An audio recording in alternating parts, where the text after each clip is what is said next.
Oh, we are so live. Welcome back to a lightning edition of the Armchair Attorney Podcast. I'm your host, Matthew Leffler, a lawyer, real life law professor at Michigan State University College of Law. Go green. Your response is to say go white. Hopefully, you're screaming that right now. Big day in the news. How are you? How have you been? I'm feeling pretty good. Feeling pretty great. I know why you're here. Learning resources. Have you heard about it? IEEPA. Maybe you've heard that too. Over the past 9 months, I've been following this case. Used to be called VOS Selections.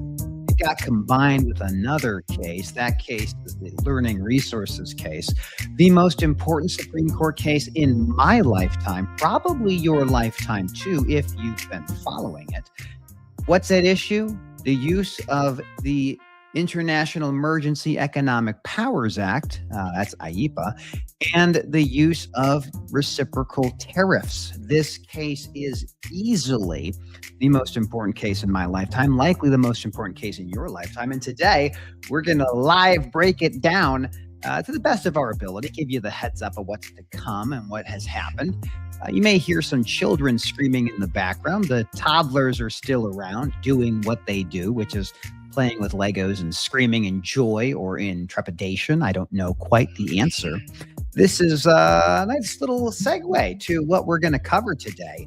Look, I can't emphasize enough how cool it is to be able to talk about live Supreme Court cases that we have been waiting for a moment.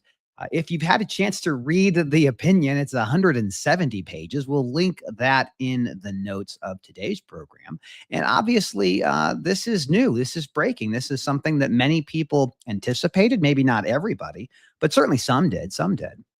And now we have an answer. We have an answer. So before we can get to the answer, we can just spoiler, IEEPA tariffs are not upheld. They are unconstitutional. We'll have to think about refunds. We're going to have to think about shippers across the United States pulling inventory forward. Certainly, we will see a lot more in the days and weeks to come. But hey, we're in the heat of battle. We're in the fog of war. Let's talk about the law. So, who am I? Why do I care so much about this? Like I said, I am an attorney. I love the Constitution. I love the American experiment, the three-legged stool that is our democracy, our ordered liberty, executive, legislative, and judicial. And today, we take a deep dive on what the judiciary has found in this incredible, incredible case. But before we get there, let's have some breaking news music. How about that?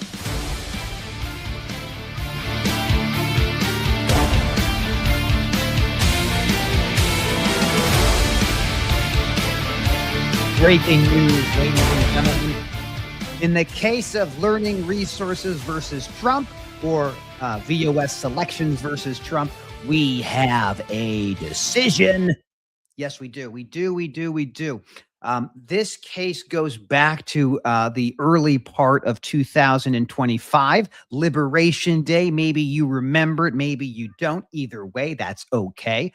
What happened? On Liberation Day, President Trump declared an emergency. Initially, that emergency had to deal with trade deficits. It also had to deal with illegal narcotics entering the United States and using this broad emergency powers to create what we now call reciprocal tariffs, essentially utilizing this statute called the International Emergency Economic Powers Act.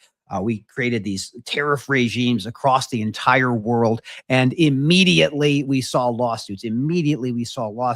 Learning Resources being one, VOS Selections being another. In that litigation, the main question was whether or not the administration has the power to do what they did.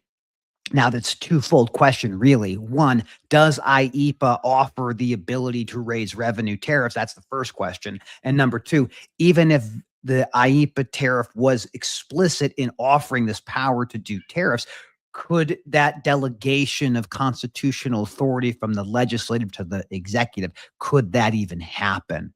That was the real question. In the initial case, the VOS selections case, it went to the Court of International Trade, which is an Article 3 lower level court. In that case, it was found that the tariffs were not legal. That was like May of 2025. And for a single day, we had no tariffs on the reciprocal side in the United States. But times change within a day. That was appealed to the appellate court, the federal appellate court. And in the federal appellate court, they had another hearing. They had another set of oral arguments. And once again, we saw that the administration lost there. And after that, there was a kind of a game of chicken with the Supreme Court of the United States. What the federal appellate court said was, if the administration does not appeal this to the Supreme Court and the Supreme Court does not choose to hear this case, you were going to have the tariffs go off the table. And it was going to be like maybe, I don't know, October-ish, all the tariffs would disappear. Now, the Supreme Court is not a court you automatically get to go to. You have to petition for certiorari. You have to ask the Supreme Court, would you please hear this case? And the Supreme Court, as you might guess, took the signature one of the signature policies of the Trump administration and said, let's listen, let's have this case heard. And so in the end of 2025, we go to the United States Supreme Court and we have oral arguments on the use of reciprocal tariffs authorized by IEEPA. Now, IEEPA is interesting. Emergencies are interesting. And I just got back from speaking at ACT Research in Indianapolis about IEEPA, among other things. But I have been all over the country talking about this case for as long as the cases were happening. Some of my friends will know, like, hey, what's Matt think about this? I've been really excited to dig into this. So here's the reality. If IEEPA has an emergency declaration, how does the emergency declaration go away? Well, the only way for the emergency declaration to end, if the president doesn't want it to end, is it would go to Congress, and Congress would make essentially a bill saying the emergency's over. And with a simple majority, like a 50, they get the House and Senate to pass it with a simple majority, it would go to the Supreme Court, it would go to the president, and the president could choose to accept that the emergency's over or tell Congress, hey, I don't think so. I think we still have an emergency. And so it would go back to Congress. So the only way practically to remove the emergency declaration is for 2/3 of Congress, of the House and the Senate, to say the emergency is over. And as Justice Gorsuch said during the oral arguments, and I think we see this in the opinion today, it is a one-way ratchet.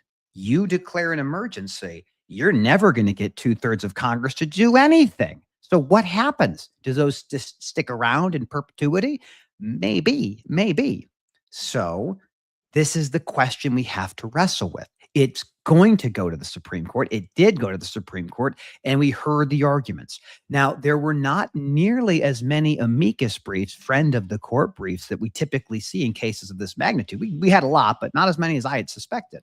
But the one brief that I really focused on, and I've covered this in the podcast previously, and we've covered it in some of the writing we've done for FreightWaves and other media outlets, is the U.S. Chamber of Commerce. Now, the U.S. Chamber of Commerce is one of the largest business organizations in the world. Over 300,000 businesses are members of the U.S. Chamber, to say nothing of all of the local chambers of commerce and state chambers of commerce, which also have really strong opinions about, trade. So what happens? Well, we had kind of predicted, we talked about this previously, that going into SCOTUS, it seemed maybe the tariffs would be upheld, that there was not going to be this getting rid of them. But after the oral arguments, and you can go back to a past episode, I don't remember which one, I'll maybe link that in the notes. In a past one, we actually put the entire oral argument for you to listen to. It was about 2.5 hours. And some of you listened. I appreciate that. You should really care about these things. I love oral arguments. It seemed going out of oral arguments that maybe the administration was likely not to be successful. And that's ultimately what we found in this Supreme Court decision released just about an hour and a half ago, hour and 45 minutes ago. We actually get the Supreme Court, authored by Justice Roberts, Chief Justice, kind of saying, pushing back, no, I'm sorry, the tariffs are not allowed under IEEPA. And this is a major question. We can't just simply look at this language and assume Congress meant to give up that power. And so we have seen now the case go in the direction of the tariffs being held illegal, unenforceable, unconstitutional. Now, we also talked in previous episodes about how many American businesses have proactively sued the administration seeking reimbursement of these amounts, the money they paid into tariffs. And now we have some clarity about what happens next. And ultimately, you know, you might love the tariffs, you might hate the tariffs, but if you love America, and I love America. Oh, I love America.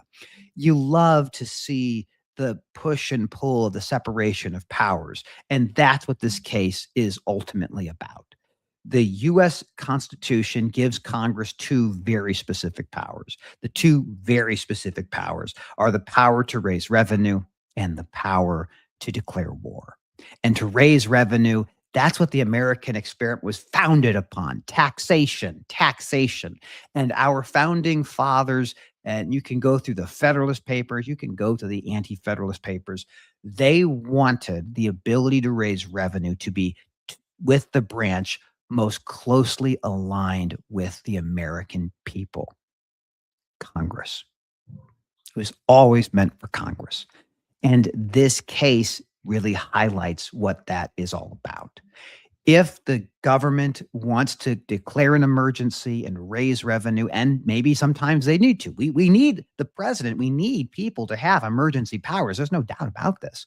But what we really want is the accountability from Congress. And so now, as of today, IEEPA's tariffs, those are invalidated. There's a lot more to unpack over the days and weeks to come. I know I'll be talking about this case, and I hope many of you who have been following along from the very beginning of this are hopefully better positioned to understand what happened.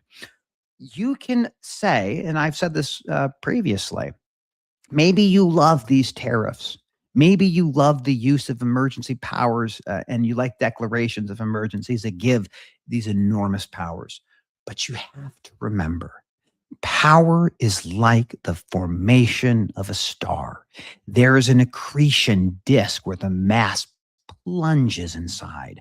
And once that accretion disk pulls in the matter, pulls in the power, you never get it back. You can't get it back. It stays there in perpetuity. So imagine my conservative friends, imagine if your worst political enemy, your worst political nightmare got to the White House and they knew that they had the power to, through the power of emergency declaration, say, I believe that I have the power to do this, and this issue that I think is a really important one. Let's take climate change, for example. I think climate change is an emergency, and every internal combustion engine in this country is a danger, and every component that goes into an internal combustion engine is a danger. And therefore, I declare an emergency on greenhouse gas emissions, and every single internal combustion engine and any component coming in overseas has a 5,000% tariff. Could you stop it? Could you stop it? Maybe not. That is why emergency powers and the consolidation of power should make everyone skeptical. And so, as you look forward and you say, what does this mean? What happens next? Oh, the world is waiting. If I'm an enterprise shipper, if I'm someone like a consumer products company or I'm a retailer, I'm pulling inventory forward because there will be something else that happens, no doubt about that. But IEEPA, that will not be the statute that you use to declare emergencies and raise revenues. Hundreds of billions of dollars have been paid by American or international forwarders who bring stuff in. Yet, so the people who pay the tariff are the ones who are here domestically. They're the ones that import things. The importers are the ones paying these fees. And ultimately, if those fees go away or the fees were illegal from the very beginning, there will be a very interesting time ahead. So, in the 15 minutes or so we've kind of talked about this case, there's so much more that I will be commenting on as time goes on. But for my conservative friends, and I have many, do not despair. There are other ways to raise revenues, and there are other ways to use tariffs for interesting uh, policy outcomes. But you should be happy. You should be okay with the fact that we do not have a consolidation of power within the executive branch. The founders probably wouldn't have wanted this. I think the Supreme Court, the majority, I think it's 6-3 in this case. It's interesting. There's a lot of concurring opinions, different things we have to unpack. But this is how democracy works. Every branch is always pushing and pulling for power. They all are trying to do the best for themselves and for their families and ultimately for the American people. For my more liberal friends, unfortunately, this power is not going to be yours someday. This power is not a real power. It's been taken away. So we look back and say, what happens next? Well, there's going to be some lawsuits. People want their money back. That'll happen.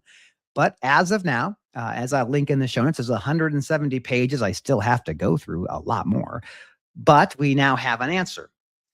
Does IEEPA give the federal government the power, or the executive branch, the power to declare an emergency and create tariffs to raise revenue? The answer is no.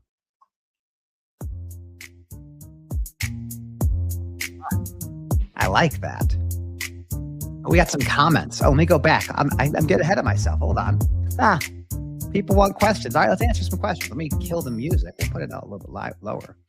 All right, first question. It's weaponized ambiguity. You won't get consensus when you can't agree on anything. Yes, that is the fundamental question. This is what Justice Gorsuch talked about in the overall oral arguments. It's a one-way ratchet. If you can't get the American people to agree on anything, that's one thing. To get Congress to agree with 2/3 that an emergency is not happening, that is absolutely not going to happen. Guys, comment here. It was the right decision, albeit an unpopular one for many Trump supporters. Looking forward to seeing what the fallout will be from tariffs already collected. Yes, I suspect all the lawsuits, Costco being one of them, they are going to go after this. They want their money back. Where's my money? That's what they want to know. $179 billion collected. This is a big question. How much has actually been collected? We will find out, because this is going to be a messy, messy process. Is it Trump going to try and get a bill passed making those retroactively applicable? I don't think they can. That's a great question. So one of the interesting things about this is, if you've collected tax revenue through an illegal mechanism, an unconstitutional mechanism, there's no way really to make that constitutional. You can't just go back in time and say, hey, let's get this back. We want our money. Nobody. Doesn't work that way. That is probably all going to go back. Though, we'll find out, won't we? Thank you for the kind words. Keep up the great work, my friend. I appreciate you, CDL Shorty. I'm trying. See, this is my belief. So I'm 41 years old. I'm a lawyer, been practicing since 2010. Practicing, never perfecting. That's important to remember when it comes to the law. You never get perfect at it. But I really do believe the average American is smarter than we let on. I think most people can understand these issues if you take them slowly, bite by bite, and say, what is happening at the Supreme Court? Well, before we can understand what's happening at the Supreme Court, we have to go back in time. We have to look at some of the foundational elements of our republic. And if you understand these things, and it's told in a way that is accessible and interesting, many people have the capacity to understand. You have the attitude to learn. You have the aptitude to learn. I am but a simple messenger of what we see unfolding in front of us. Now, that's another question here. The administration is likely already pivoting to a Game 2 plan, exploring alternative authorities like Section 232 or Section 301. However, these are monotropic tools, narrower and slower to implement than the blunt force of IEEPA. That is absolutely true. There is no question that other tariff statutes exist, and those other tariff statutes require different levels of information to be provided to the different parts of our government. There's different processes in place. It's well understood, and that is likely true. There's no doubt in my mind the administration will find other ways to utilize tariffs to get outcomes. And it's also possible that just the threat of those initial IEEPA tariffs has gotten us good trade deals, and we've gotten those as points of leverage. So, ultimately, it may not be as big of a deal. This is the part that I always emphasize. I love to use things that have already been tested in the courts. We love when things are going the way they are generally predicted to go. What we don't want to see happen, and again, I'm a fairly conservative guy. Let me be clear, I'm fairly conservative. When you have a new power being exercised by a unique interpretation of the law, it should make everyone go, wait a second. Because remember, the power that's there now lasts forever. And so if you like the person in office as they use this brand new power, you have to imagine the worst case scenario.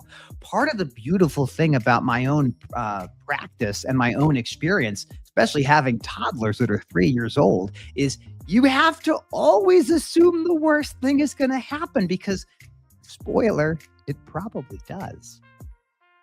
Let's see some more. The import whiplash. Oh, Victoria. That's a great question. So Victoria asks, so can we expect an import whiplash? I have a suspicion that we might. I have talked to many shippers over the last few weeks and months even, especially when I was at the Journal of Commerce Inland Distribution Conference. Shout out to my friends at the JOC. Many importers have kind of adjusted. They're living with this. They're figuring this all out. But now you have these tariffs that are knocked down. So you have two things you're going to be doing.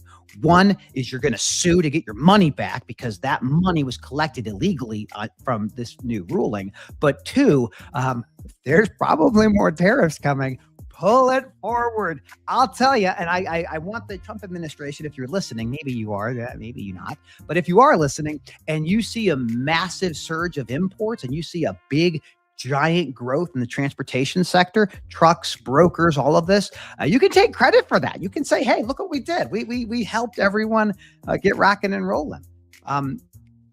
This is what I love to do. I am really excited for all of you because here's the thing. This democracy only works when you understand it. Now, it'll work regardless of you understanding it. But when you peel back the onion and you say, how did we get here? You get to learn about the foundational principles of our experiment of ordered liberty, the three-legged stool, legislative, judiciary, and executive, checking and balancing each other. This case, the learning resources case, the VOS selections case, gives you everything you could ever want to know about how our Constitution works. You have an act of Congress that was replacing something that used to be called the Trading with the Enemies Act. You have an act of Congress in the 1970s that says if there's an emergency, the President of the United States can ban stuff from a country. They can create quotas from things from a country. But could they create tariffs for products coming from other countries? That question is the one that we saw before us in the VOS selections and learning resources case. And we see the Supreme Court, which is probably one of the most conservative Supreme Courts we have had in a very long time, ultimately come out with the answer that IEEPA does not authorize tariffs. I will also note, because this is a fun fact, The U.S. Chamber of Commerce, when they make an amicus brief in a case, when they're before the Roberts Court, they are between 70 and 80% success rate. So they have a habit of being successful. So this is a pretty good indication that they are not losing their mojo. But that's it, folks. You'll see a lot more about this case. Like, look, it'll take the mainstream media probably a couple of weeks to really pick up on this case and understand what it means for all Americans. But for you who follow the Armchair Attorney podcast, you have a deep dive. We've been talking about this thing since a week after IEEPA tariffs were first announced. We talked about this case very early on because I knew then, just as I know now, that this case is the most important case that has ever happened in my lifetime, because this is what it's all about. For the truckers, I see we have a trucker chime in, interested truck driver. Yeah, this is things for truckers, man. I feel that the way that we see freight markets recover is a combination of capacity, the truckers having less capacity or having more demand. You got to have more need for freight. And if you have a demand for buying things, that might help keep things moving. So I'm not Craig Fuller. I'm not Ken Adamo. You can get better freight analysis from those folks. I'm just here for the law. I'm here for the supply chain. I'm here for you. As I always say, thank you for tuning in. I really do hope this was helpful for you. I hope it was entertaining. We're always trying to razzle-dazzle you. I have spoken about this topic dozens of times across many, many states, and this is interesting to see us finally get to a result. As always, I have to thank my friends that helped make this whole thing possible. Our friends at, other hand, there we go, GenLogs. There you go, GenLogs. Ryan Joyce and his team have deployed a vast network of cameras all across America to help monitor trucks and trailers, to help you understand the freight intelligence, the truck intelligence that's never existed before, and what they're doing to help combat fraud and what they're helping do to help locate and source capacity. Second to none. Phenomenal organization. Check out GenLogs. You'll see a link in the show notes. Definitely go by and say howdy. And of course, our friends at DAT, Dial a Truck. Every single day, the folks at DAT are helping truckers and brokers discover more freight since 1978. 1978. Dial a Truck, DAT has been helping people find that freight. Used to be a load board, like actual go inside of a physical building, a travel center, and you'd look on a wall and you'd see loads and phone numbers to call. That's what they started doing. Ultimately, safely delivering freight on time and undamaged is difficult even under the very best circumstances. And it ain't easy doing what they do. So thank you to the truckers out there who keep America humming along. Hopefully this case is useful for all of you. We're going to keep doing it. Thank you for the kind words. Another great session. Keep up the great work. Let's see the demand market take off to the moon. Oh, wouldn't that be nice? Wouldn't we love a little bit of good news in the era of where we live currently? Well, thank you as always. It's been great to catch up. We'll see you next time on the Armchair Attorney podcast. Beloved by the people. I don't know, maybe. They just keep clamoring more. Well, we have a lot to talk about. I will see you all in the near future. That's it. We're done.